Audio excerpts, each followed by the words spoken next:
Shalom para você, sou o pastor Davidson Pinhon e estamos aqui para mais um episódio do podcast Exegese e Exposição. E como nós já estamos no final do ano 2019, este será o nosso último podcast dessa primeira temporada. Mas não fique triste, no ano de 2020 começaremos a nossa segunda temporada com mais podcasts de muito conteúdo bíblico para o seu estudo da Palavra de Deus. Eu tenho certeza que esse programa tem enriquecido muito o seu ministério, as suas mensagens, para a edificação da igreja e do povo de Deus. Eu quero lembrar você de que existe um grupo no Telegram chamado Exegese e Exposição. Ele é gratuito e se você usa essa plataforma, essa excelente ferramenta, você poderá, portanto, participar desse grupo e receber muito material adicional, além dos nossos podcasts, é claro. Eu também quero indicar para você um curso gratuito na plataforma Udemy sobre a nova homilética. Se você é pregador da Palavra de Deus, se você gosta de pregar a palavra, você vai curtir bastante esse conteúdo gratuito lá na plataforma Udemy. Eu também lancei recentemente, nesse finalzinho do ano, o curso Introdução à Exegese Bíblica. Eu tenho certeza que ele será uma bênção para você. Se você quiser mais informações, inclusive assistir uma aula degustação sobre esse curso, você poderá acessar o link que está disponível na descrição deste episódio, deste podcast. Será uma grande alegria e uma grande honra ter você como meu aluno nesse curso especial. Além disso, tem o meu canal do YouTube também. E como eu sei que você gosta de exegese bíblica, você poderá então assinar o meu canal, clicar no sininho e ficar atento às atualizações da playlist Exegese e Exposição.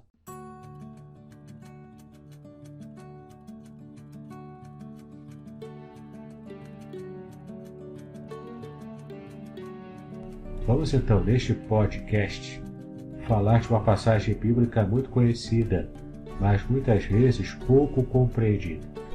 Trata-se do texto bíblico de Ezequiel 37, de 1 a 14, a conhecida passagem do Vale de Ossos Secos. Eu já ouvi muitas mensagens sobre essa passagem, e ouvi muitas coisas que deixaram os meus cabelos em pé. Portanto, eu gostaria de estudar com você essa passagem para que a gente possa tirar toda a dúvida sobre esse texto. Eu vou ler, portanto, a passagem na Nova Almeida Atualizada, que diz assim: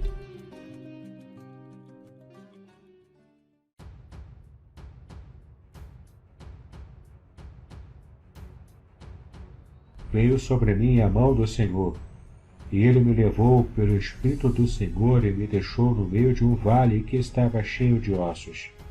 Ele me fez andar ao redor deles, e eu pude ver que eram muito numerosos na superfície do vale e estavam sequíssimos.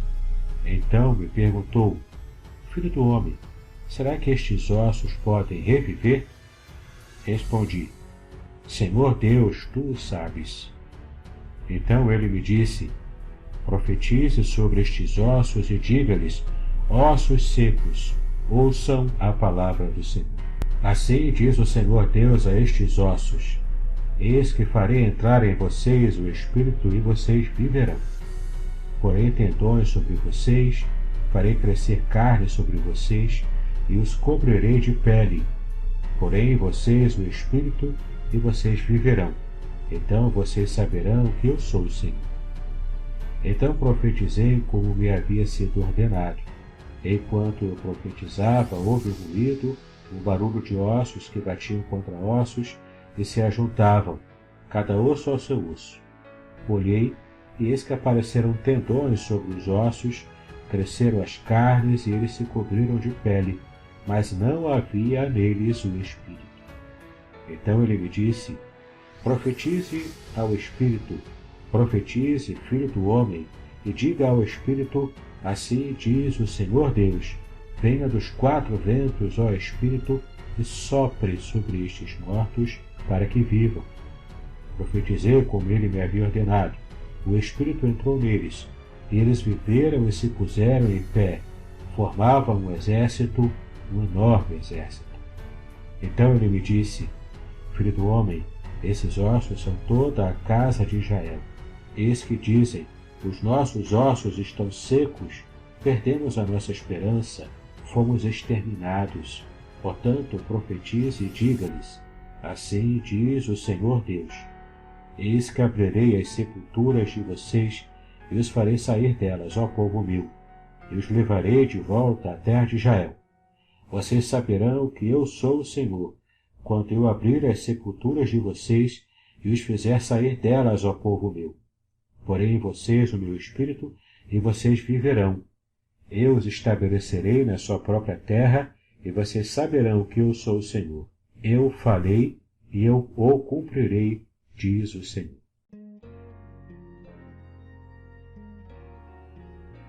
Essa é uma passagem que possui um contexto histórico bastante específico. Eu estou aqui com a Bíblia de Estudo da Nova Almeida Atualizada, na sua introdução sobre o livro de Ezequiel, na página 1384. Eu vou ler aqui para que você possa entender um pouco desse contexto histórico específico, para que a gente entenda melhor a passagem de Ezequiel 37. A parte da ocasião e do contexto. Ezequiel profetizou durante um tempo de grande confusão. Em 597 a.C., os babilônios haviam exilado o rei de Judá, Joaquim, de apenas 18 anos de idade, e no trono por apenas 3 meses, juntamente com a corte e milhares de seus súditos. Você vai perceber isso em 2 Reis 24, de 10 a 16.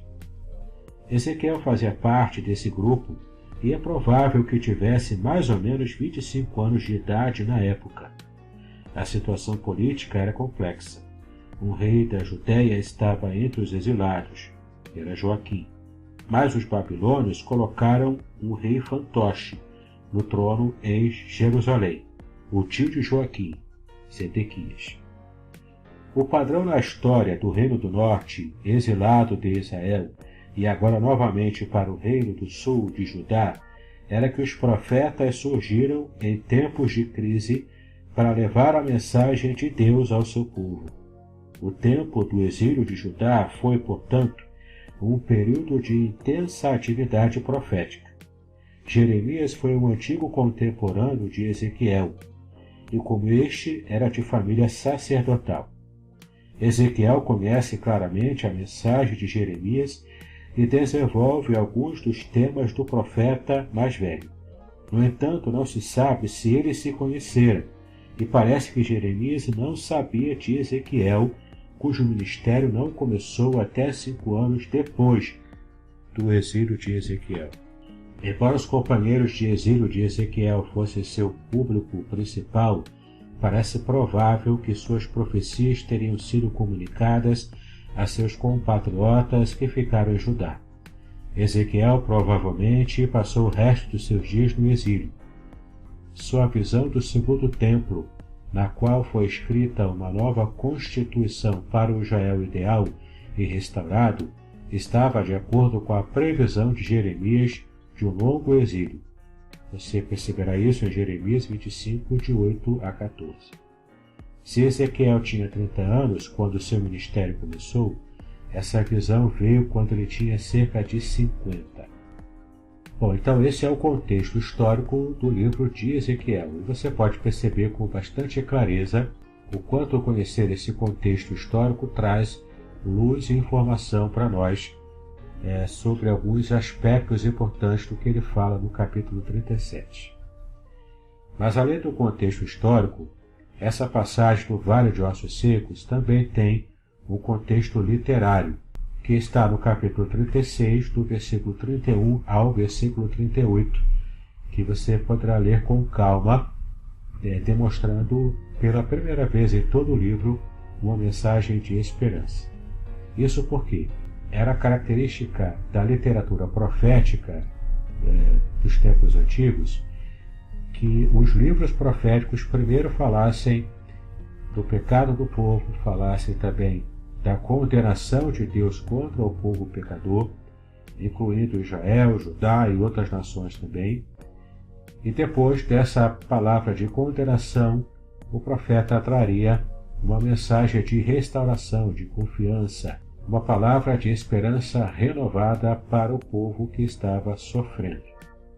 Isso acontece aqui com Ezequiel.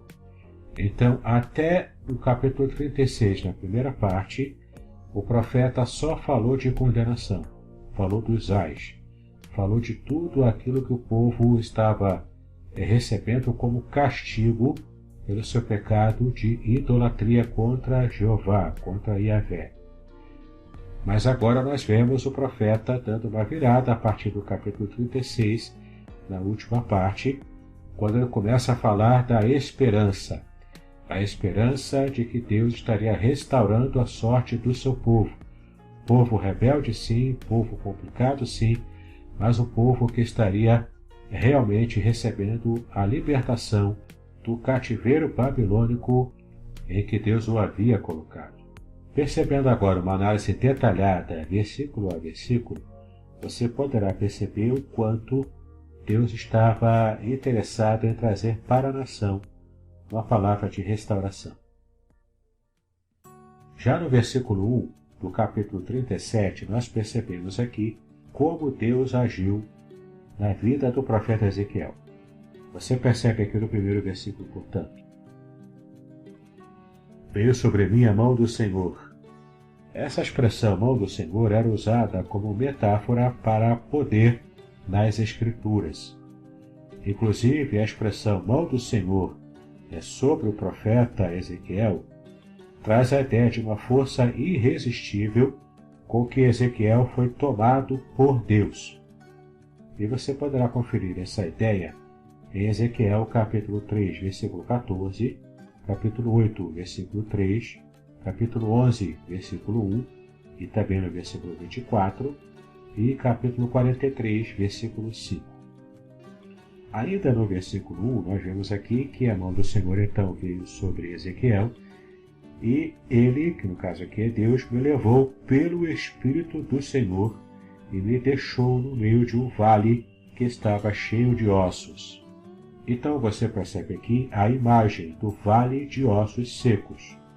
Eram ossos muito secos que lembrava a Ezequiel a execução das maldições de juízo por causa da desobediência, que você poderá conferir em Deuteronômio, capítulo 28, versículo 26. Ainda sobre essa imagem do vale de ossos secos, além de ser uma situação de desolação, nós vemos aqui algumas informações muito interessantes que aparecem no comentário histórico-cultural do Antigo Testamento, das edições Vida Nova, página 934, que diz assim: a grande quantidade de ossos descrita aqui implica que esse era o cenário de uma grande catástrofe.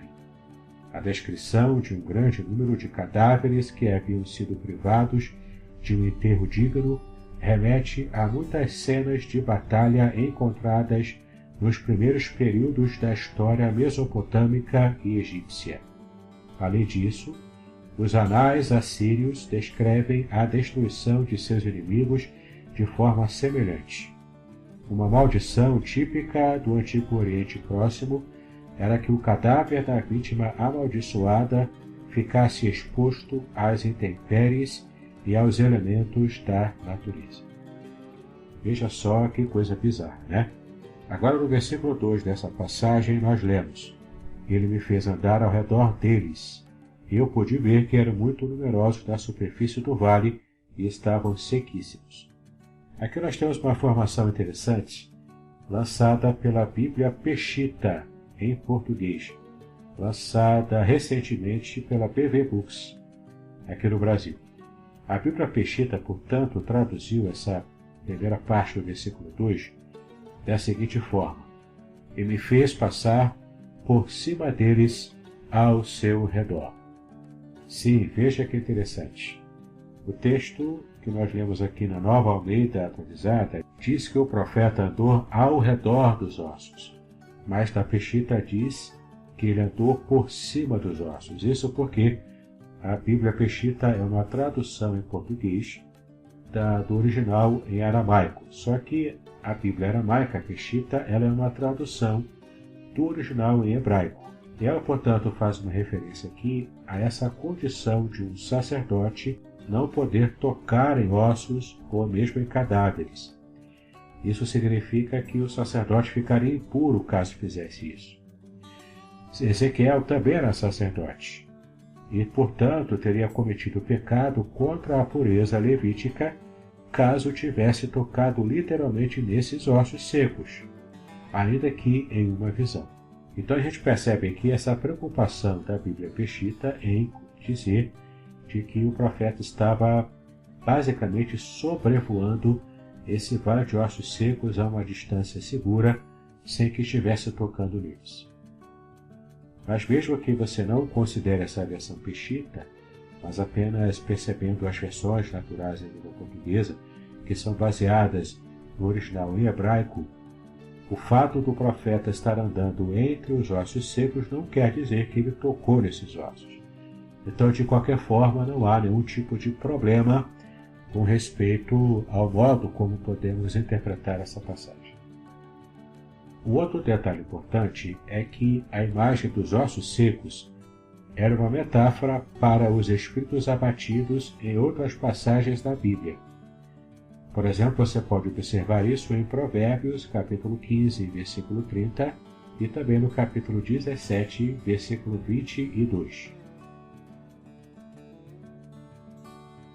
No versículo 3 nós lemos: Então me perguntou, Filho do homem, será que estes ossos podem reviver?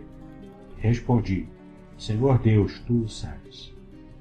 É interessante o modo como o comentarista Luiz Alonso Choquel, que era um doutor em línguas semíticas da Espanha, ele já é falecido, mas como ele fez um comentário sobre esse versículo na Bíblia do Peregrino, que é uma Bíblia católica, e eu recomendo que você a utilize em suas exegeses, em suas comparações de versículos bíblicos.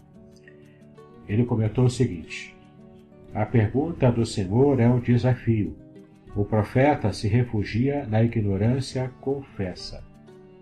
Isso acontece por causa da pergunta que Deus fez se os ossos poderiam reviver e também da resposta um tanto quanto evasiva do profeta, porque muito provavelmente ele também estava com a moral em baixa, juntamente com o restante do povo.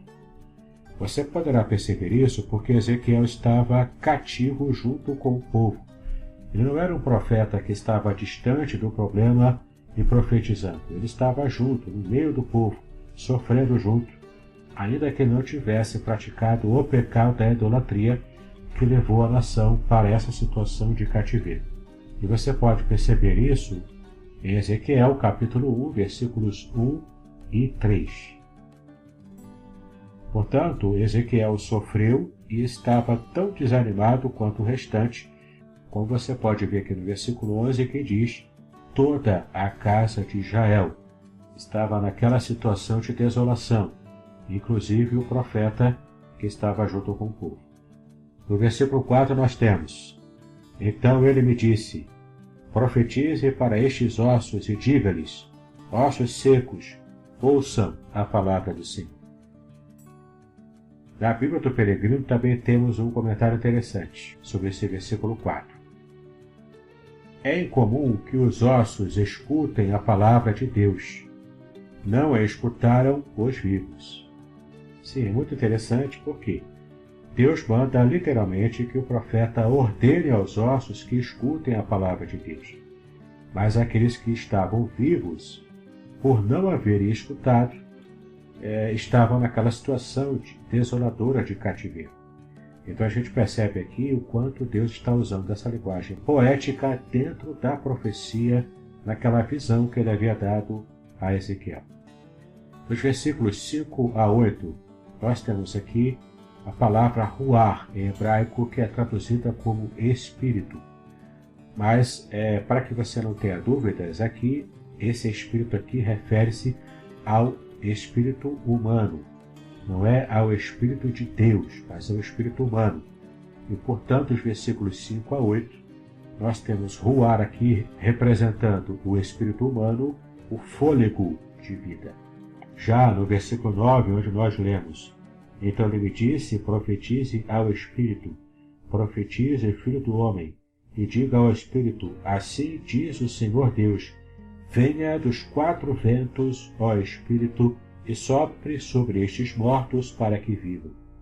É interessante aqui a expressão quatro ventos, que significa de todos os lados, ou seja, esses espíritos humanos foram enviados por Deus após o pronunciamento profético para que trouxesse realmente vida àqueles ossos que estavam sem vida porque estavam mortos há muito tempo. No versículo 10 nós lemos: Profetizei como ele havia me ordenado. O Espírito entrou neles. Eles viveram e se puseram em pé. Formavam um exército, um enorme exército. Nesse versículo 10, portanto, assim como no versículo 7, o profeta foi reativo ao profetizar como o Senhor havia ordenado. Aqui temos uma aplicação muito interessante. Ezequiel não toma a iniciativa própria para profetizar. Nessa visão que Deus o havia dado, ele só profetiza quando Deus manda profetizar. Ele somente fala aquilo que o Senhor o havia mandado falar. O profeta não tem iniciativa própria. Ele é apenas obediente. Ele obedece porque o Senhor mandou. Esse versículo 11 é o versículo mais importante dessa passagem. O versículo 11 diz o seguinte: Então ele me disse, filho do homem, esses ossos são toda a casa de Israel. Eis que dizem, os nossos ossos estão secos, perdemos a nossa esperança, fomos exterminados. Por que então esse versículo 11 ele é o mais importante da passagem? Porque ele é a chave interpretativa da passagem. Ou seja, os ossos secos representavam toda a casa de Israel, pois se consideravam secos como nação, devido ao pecado e ao cativeiro. Essa, portanto, é a chave para que você entenda o que essa passagem quer dizer. Ou seja, nessa visão que o Senhor levou o profeta a ter, é interessante o modo como Deus trabalha para aquele que recebe a visão, é como se ele estivesse realmente vivenciando aquela experiência. Embora tudo fosse uma visão, fosse uma percepção alterada do profeta pelo próprio Deus, porque o Deus quis alterar a percepção do profeta e o profeta se viu no meio daquela experiência. Para o profeta é uma experiência muito real, mas tudo não passou de uma visão, de uma experiência espiritual. E, na verdade, o profeta Ezequiel recebe toda essa experiência para que ele pudesse falar com propriedade e compaixão a Israel. Olha, Israel, nós não ficaremos eternamente cativos. Nós sairemos daqui. Deus está nos dando uma palavra de esperança, apesar dos nossos pecados. Portanto, Israel e Judá, como uma nação, seriam restaurados. Essa é a promessa que começa no finalzinho do capítulo 36 e se estende belíssimamente aqui nessa passagem do Vale de Ossos Secos. Os versículos 12 e 13, por sua vez, apresentam uma nova metáfora para reforçar a mesma ideia da visão. Portanto, profetize e diga-lhes, assim diz o Senhor Deus, eis que abrirei as sepulturas de vocês e os farei sair delas, ó povo meu, e os levarei de volta à terra de Israel. Vocês saberão que eu sou o Senhor quando eu abrir as sepulturas de vocês e os fizer sair delas, ó povo meu. Portanto, você percebe aqui que essa imagem da desolação, da sequidão, da morte, não era apenas uma sensação, um sentimento do povo que estava com a moral baixa devido ao cativeiro, mas era, na verdade, o modo como Deus enxergava a própria nação. Deus enxergava o seu povo como um povo morto, que estava numa sepultura, já há algum tempo naquela sepultura, do ponto de vista espiritual. Portanto, como nação, Israel realmente estava morta espiritualmente e precisava que Deus tomasse a iniciativa para revitalizá-la. A ideia, portanto, da ressurreição do povo como nação, a restauração nacional aparece aqui, como também aparece em Isaías 26, versículo 19, e em Oséias 13, versículo 14. Para finalizar então a nossa passagem de Ezequiel 37, do Vale de Ossos Secos, nós vamos considerar agora o versículo 14, que diz o seguinte: Porém em vocês o meu espírito, e vocês viverão. Eu os estabelecerei na sua própria terra, e vocês saberão que eu sou o Senhor. Eu falei e eu o cumprirei, diz o Senhor. É muito interessante o quanto esse último versículo aqui diz que o Senhor estaria colocando em Israel o seu próprio Espírito. Aqui, portanto, não se refere ao Espírito humano, como em diversos outros versículos dessa passagem, mas aqui se refere sim ao Espírito Santo de Deus. Ele seria colocado em profusão sobre o povo. Então, para que você tenha uma ideia de como esse Ruach Yahvé, o Espírito Santo de Yahvé, estaria colocado no povo, você pode observar também em Ezequiel 36, versículo 27, que é uma passagem dentro desse contexto que fala para a gente sobre os planos de Deus da restauração nacional. Muito bem, fechando então essa passagem, nós podemos entender aqui duas aplicações importantes. A primeira delas é que o profeta recebeu a visão de Deus. Ele foi guiado por Deus em tudo. Embora seja apenas uma visão, para o profeta foi muito real, foi praticamente concreto, porque ele experimentou aquela visão de modo muito palpável. E por ser uma visão, o profeta não teve iniciativa de falar nada. Ele não profetizou por conta própria. Ele foi comissionado por Deus na visão para profetizar. E só quando Deus deu a ordem, ele teve condições de profetizar. E a segunda lição importante que também podemos tirar dessa passagem é que o profeta estava sofrendo junto com o povo. O profeta não estava isolado numa torre de marfim. Ele não estava sentado, por exemplo, em uma sala com ar-condicionado e tomando decisões que afetam a vida de muitas pessoas. Como percebemos que muitas vezes esse é o perfil de muitos pastores dos nossos dias, que querem tomar decisões que afetam o seu rebanho sem estar sofrendo com eles. Isso não pode acontecer. O pastor precisa ter cheiro de ovelha. Ele precisa estar perto da ovelha, sofrendo com ela, suportando as dores, ainda que ele não tenha sido o culpado por alguma situação de pecado que a própria ovelha esteja sofrendo.